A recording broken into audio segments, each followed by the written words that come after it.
Now we're going to talk about one of my favorite exercises, which is the stability tap. So let's talk about how to do the perfect stability tap.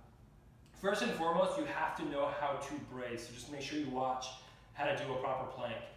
Once we know how to brace, we can make things progressively harder and challenge your body in different ways. So to do so, let's start with the hands and make sure that they're stacked really well. Because we're going to be alternating sides with our hands, I want you to start with a little bit more of a narrow base, so you don't have too much distance to travel.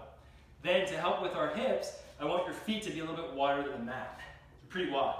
Now, we're going to screw those hands in like we've talked about with the plank.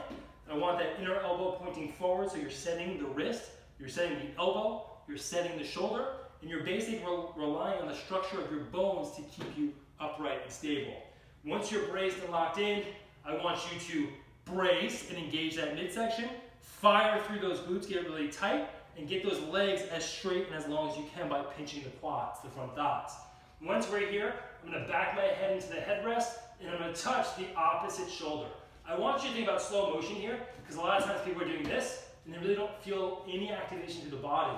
Remember, the more activation you have, the slower you do these movements, the more work your brain and your muscles are doing, the more you get out of that position. So you should be so locked and so braced that when you do this movement, your hips are not moving or shifting at all. So from this point of view, get really wide, screw it all in, get tight, brace that midsection, screw that hand in before you switch, and just make sure you stay as tight and as still as possible.